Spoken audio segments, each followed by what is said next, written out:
Welcome, everybody. Thought I'd give you a little bit of an update injury-wise. I don't know if somebody asked me about Aaron Williams. He actually got hurt on that play where he was ejected, but he is okay, I think, to play this week. And Tyron Ferguson is working to get back. I don't know for sure yet. We'll see how he is today. Trey Bryant is doing the same thing. He might do a little more than he has done, but we don't know where he will be. David Neville should start working. Don't know if he's ready to play yet. Marcus Newby won't be. Josh Kalu won't be. Cole Conrad is coming back. We'll see where he is today. Stanley Morgan, we're hoping he's better today. Haven't seen him yet today. Hope he gets better. Brian Reimers has got a hamstring, so it's going to be slow going this week. And Matt Farniok is maybe able to do some stuff. You know, he's going to have a big club on. He's got a cast, and then they're going to put it on. It's like a gigantic fist. Can't hold. That might be a bonus.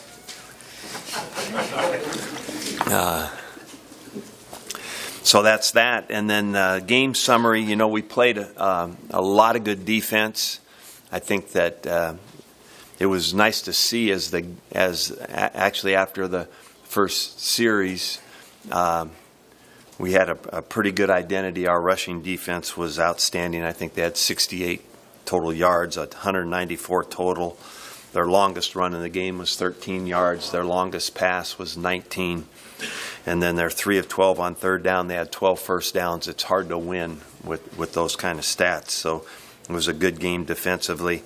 Offensively, obviously our highlight was our runners. Devine had 105 yards and had a 4.2 average, and McHale had 79 yards and a 5.6 average. And then we were sparked for sure with where we are offensively. To have a spark with a punt return was a big deal the other day. Put us in that scoring field position that made a big difference in the game. You know, it was interesting. We had 3 new guys playing the outside linebacker position on one side. Ben Steely and Cedric King and Alex Davis kind of shared that spot almost evenly. I don't remember exactly, but it was all around 17, 18, 19 plays each in sharing that spot. I thought defensive staff, Coach Diaco and the group used them wisely in situational football during the game. And so they did a nice job. Luke Gifford had one of his very best football games as a Husker. Dedrick Young and Chris Weber were really good, solid players for us. Carlos Davis was a physical force, both in playing the run and in rushing the quarterback. Lamar Jackson had a good game, getting better as we go. Antonio Reed is getting more comfortable playing and doing a nice job. Kyron Williams went in on a moment's notice, I guess after 9 plays or something that Aaron played, and did a nice job for us in the game. Nick Gates and Gerald Foster played well in the offensive line, and Mike Decker and Brendan Hymas did a nice job. So we're pleased with those 2 new starters there.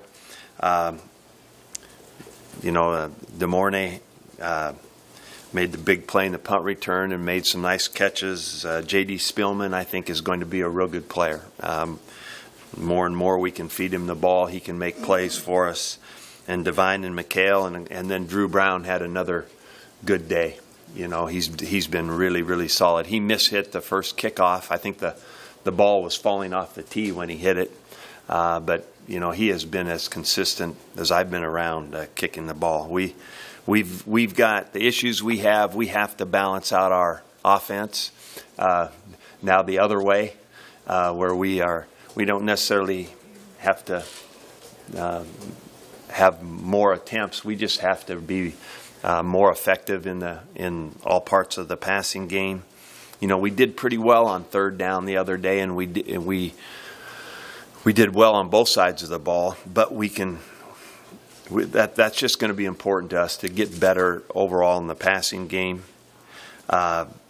This week, is going to be another great week of preparation. Our kids were great last week, and we had a lot of moving parts with new players. I thought it was a good week of preparation, and it ended up into a game of, that was hard, and I really appreciated the resiliency of our team. We responded, I think, through the preparation and the mental outlook and toughness on the game. I think we responded to adversity in a way better way.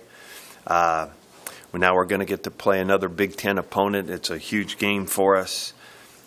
So it's going to be a week of focus, getting everybody locked into playing again and being physical, getting ready to play a physical football game and play a really smart football game. It's fun to see situations like on the punt return where guys avoided a clip or avoided, a block that would have negated the play. It's fun to see Luke Gifford, although he might have liked to score a touchdown at the end, to take a knee and just finish the game out after his interception.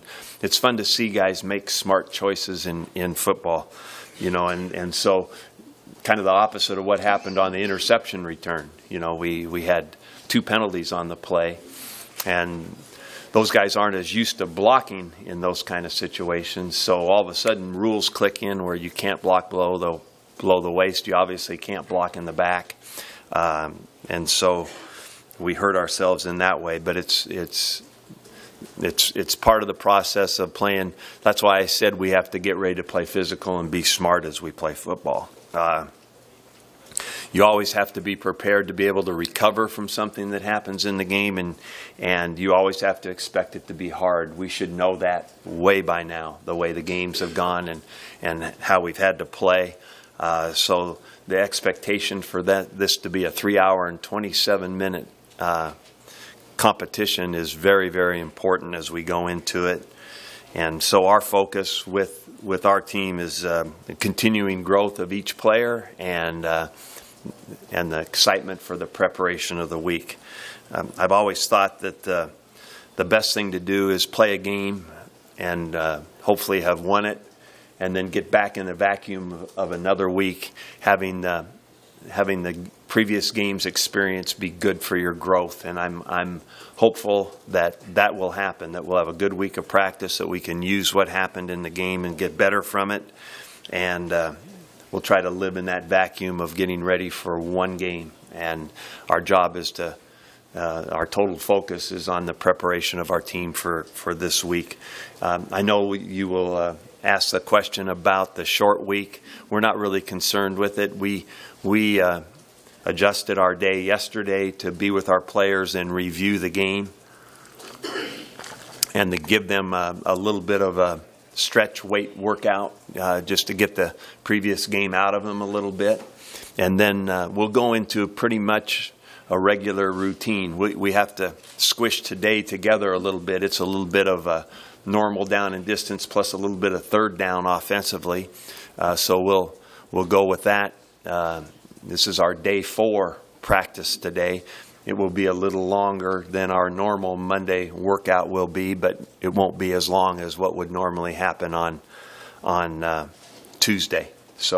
But we have to get all the stuff in, and so we squish it together a little bit today, and we'll be on to a normal schedule from here on out. So looking forward to getting started with our team later this afternoon. They're coming in a little bit later than normal, 4 o'clock, and we'll have a little bit later practice today, just to give the coaches time for that extra preparation that we need in what is a short week. But we don't expect it to affect us. We'll just get ready to go and play, and we'll be ready to play. Questions?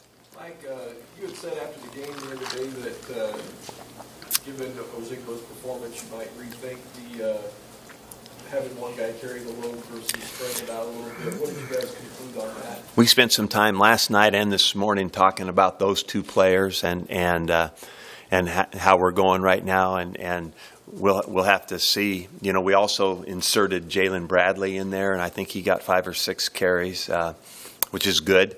But I think if everything is the same, if Trey is not involved in this at this time, that we'll probably start McHale and play those guys pretty evenly this coming week. speak more on the growth your defense has made? They've gone from 122 to I think 57th now in 2 weeks in the national defensive rankings. Yeah, I'm excited about the growth and excitement in the defense with the defensive players. I think that they are excited about what they're learning. I think that they are definitely getting better. I think the idea of playing team defense is definitely catching on, and the idea of each guy doing his job and being good at it and locking into each play. There's a tremendous focus by the coaches on each play defense, and it's been fun to see that growth, and it's also fun to see their excitement in what they're learning and getting better. And there are lots of new faces that are playing a part in that. Like I mentioned, 3 outside linebackers at one position. Cedric King played probably more than he ever has since we've been here. And, of course, Ben Steely switched positions Wednesday. He'd played a little bit before, goes in, and he plays solidly. And like I said also, I thought the coaches did a nice job of utilizing those 3 players situationally in the game. Alex Davis more in the pass rush situations, and the other 2 guys first and second down. It was well done. So it's neat to see those guys. We have some real stability in the inside, with Chris Weber and Dedrick Young. I think that's real good for our team. Our front, I think, is getting better. Those guys that are relatively new, the Davis twins playing this much, are getting more and more used to what they can do within this defense. And they made, even though they didn't maybe get any sacks, they made some impactful plays in the passing game, rushing the quarterbacks. So all that is good to see. I know you said Kalu's out, but do you have a sense of what his timetable is? Is he getting close? We would like to say day to day, but I would say our most hopeful thought is week to week. So if he is indeed out, which I think he is, unless something's different in the next couple of days, then I'm hopeful for next Monday.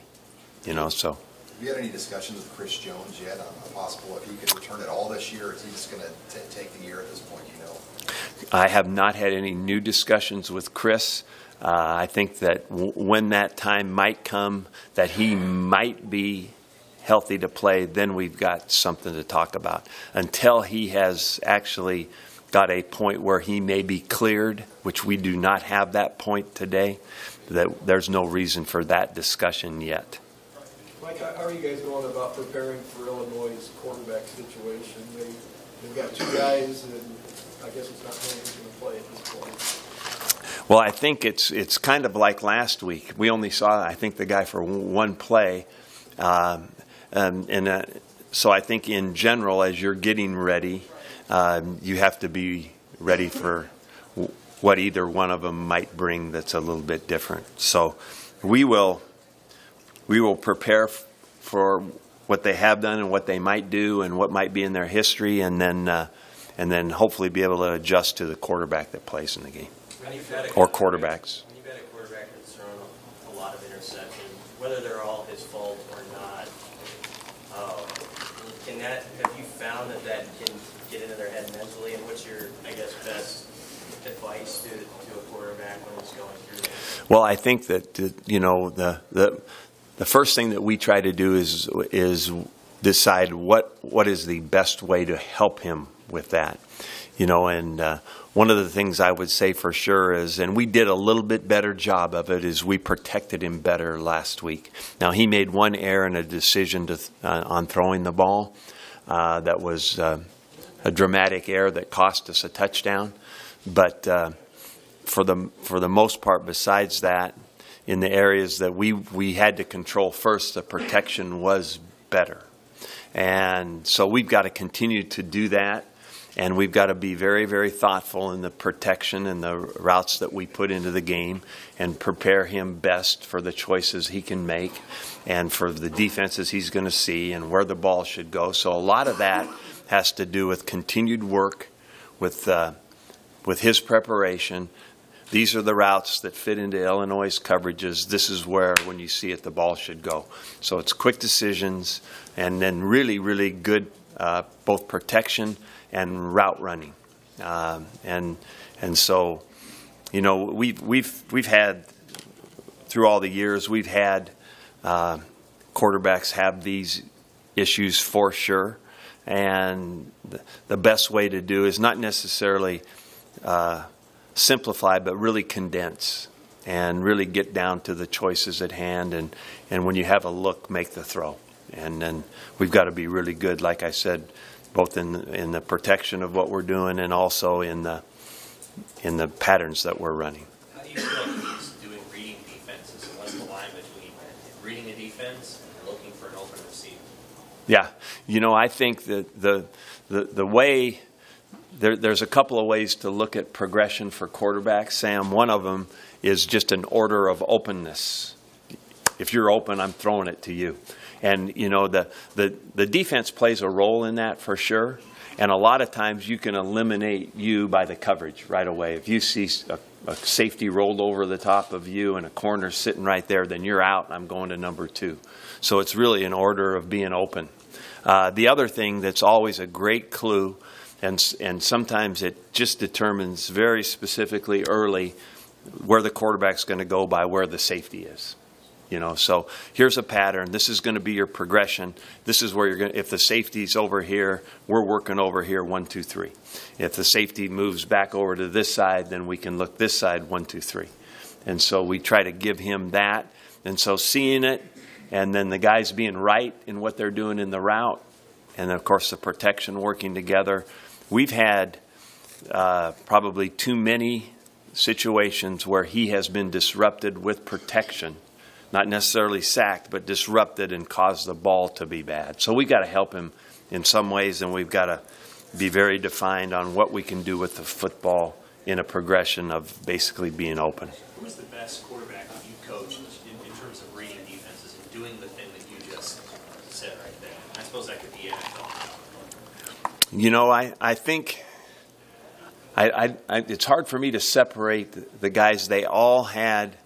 Probably through the course of his career, Sean Mannion was really good at it. And we had Sean from the time he was a freshman. And but all of them, I could not separate them all as seniors because they were Matt Moore and Derek Anderson. When they got to their senior years, Matt actually was it's not dissimilar. He threw a lot of interceptions his first year.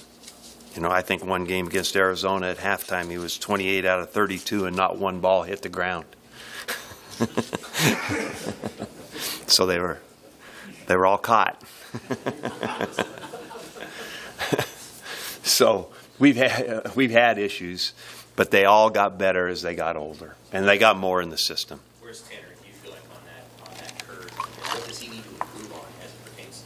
Well, I think that obviously choices. You know, for one thing, I think it was actually a vertical route that he has thrown tremendously well since he got here, and he's thrown 1,000,000 times probably in his life. But it was more of a condensed field. The ball was in the middle. They didn't have to expand quite as far to get to the receiver, so the defender had less room to defend, got underneath it. He didn't put enough, you know, so much about the ball. Everybody talks about arm strength, but a lot of throwing is about the right ball with trajectory. And so he missed on that. And so the kind of ball that you throw, you know, and basically that's all in it. And then, so I think choices, yes, number one thing, it's choices with the football. And then the other thing that he can do is, you know, don't make a bad play worse. And I think that when a guy wants to make a play, and frankly, when we're not doing as well as we want to, then you tend to force things. Like the first interception on 3rd down, you know, they jumped into a coverage on him that surprised him, and then that ball should have been at the worst for us, should have just been a throwaway punt. I mean, that's the way that was working. All of a sudden, they jumped into a coverage. It wasn't good for the route. He didn't have time to really step into the throw and throw it with a good trajectory as he threw it anyway. And that would have been the perfect, it's time to bail out of here and just go for a punt. Let's punt the ball. A quarterback has to understand that, there are not every play, somebody's going to get beat, sometimes in pass protection, sometimes a receiver's going to get covered and it's not there, and now all of a sudden something's coming and things are starting to break down. It's not going to be a great play. Don't make it worse. And that's where a lot of times the quarterback can make his worst decision. Would you say the way Antonio reads play? Looks like he has some confidence. Yeah, I think he's playing with more and more confidence. I think that as he plays more now, he'll get more used to playing with one hand. I think that's, you can tell that he thinks about that, but I think he's getting more and more over that. And I think Antonio will be a really good player. I'm really excited about his growth, and I'm not happy about the circumstances, but I'm glad that he's playing in the games because I think he'll get better and better. Does it give you, I don't know, Josh might be a little ways away, but do you think about where he comes back, or is he definitely coming back? We'll have way more flexibility as we get healthier in the secondary with what we can do. I mean, getting to nickel packages right now is pretty thin for us, right? So as we get healthier and everything else stays stable, we'll get better. We'll have more options with how to use people in the defense. Hey, Coach, your offensive line criticized a lot last week going into this game. How do you think they responded to that? I mean, how would you characterize their performance? I was impressed, Steve, with the mentality going into the game with that group. That group stayed pretty quiet all week, and I really didn't know what that meant. You know what I mean? I didn't know if that meant, wow, these guys are beat or they're going to come out fighting. And they came out fighting. And they did it with a couple new faces in there, which is impressive. They stayed with it. I think that in a good recipe for a win, the part that they played was very good in it as to what this team can look like. Running the ball to win at the end is a good thing to be able to do.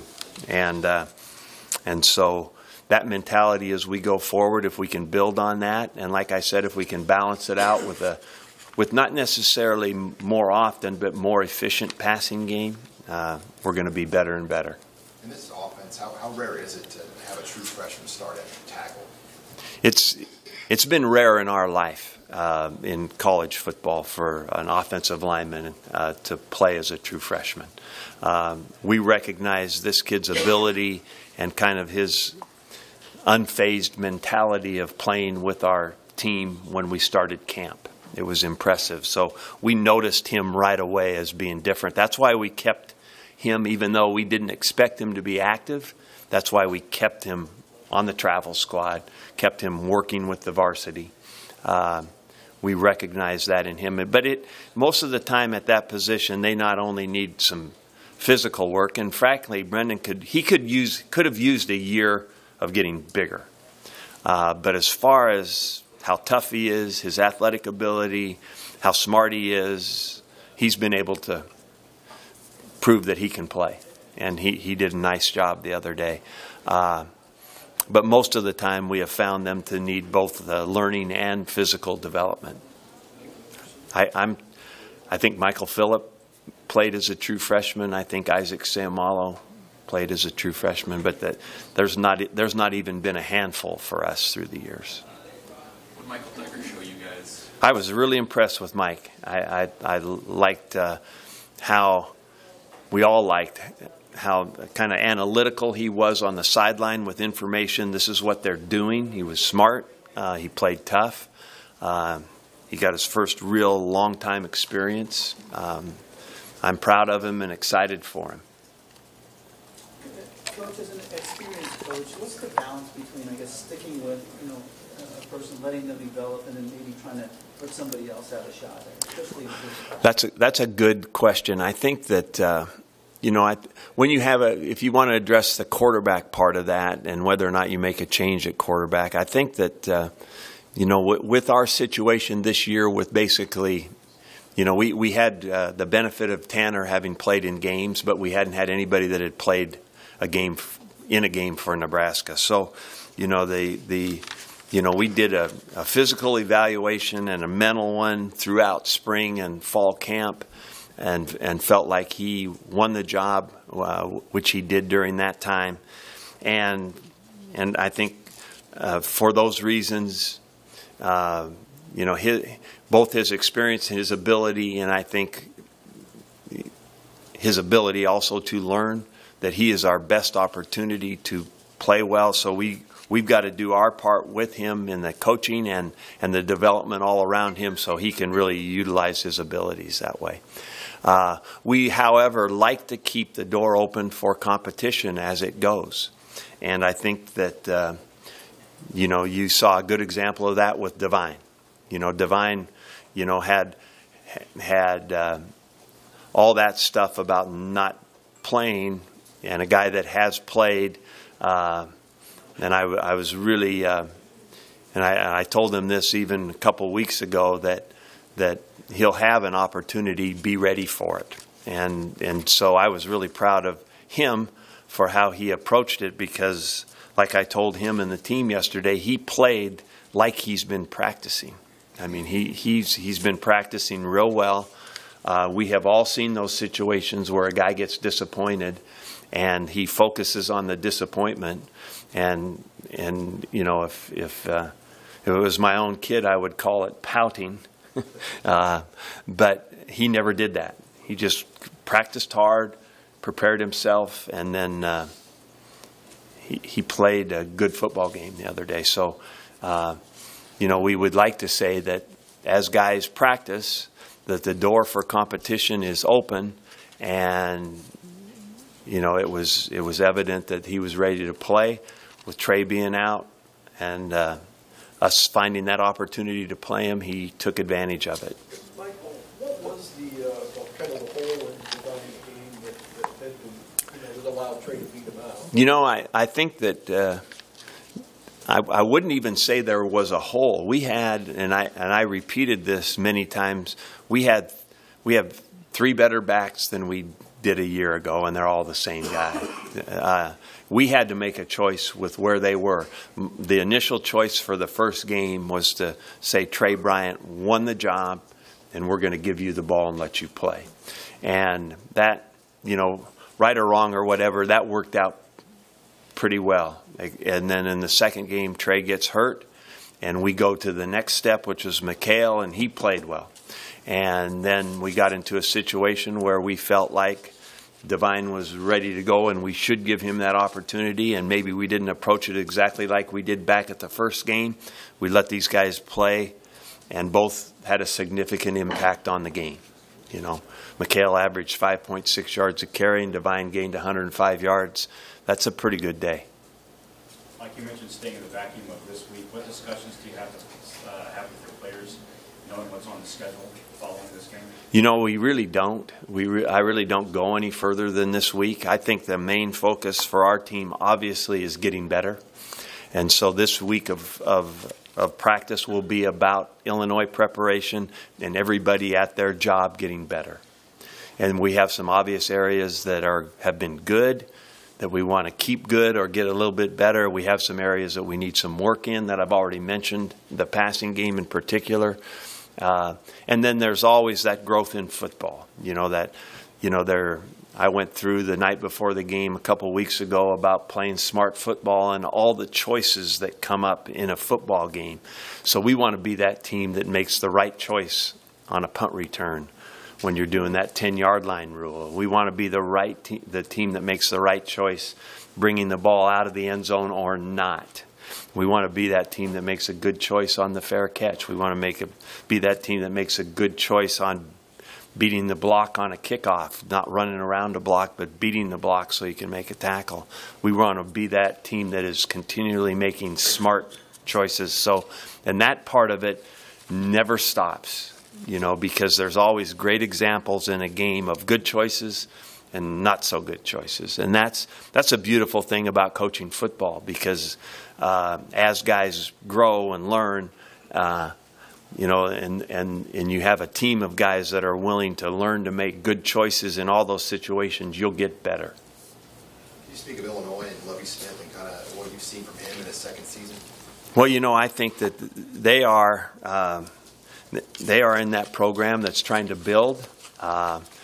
And as I see this league, they're a good example of that team that is building into the competition. The Big Ten has been rising. The bar's been set by people probably through the years, I guess, most recently, wherever Ohio State is thought of.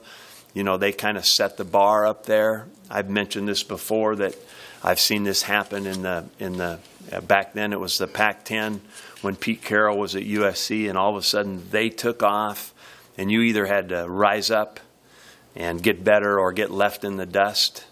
So I think that you know, that's where everybody in the league has to get better to do that. And so I think as we go, you'll see more and more teams being more and more competitive. You've seen Indiana do that. You're seeing Purdue do that this year. You're seeing people that's happening, and so the competition will just rise. That'll be the case with Illinois.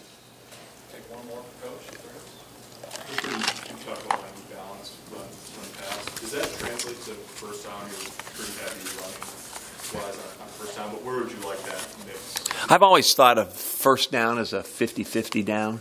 You know, that can change a little bit according to your team and or your approach and or what's happened.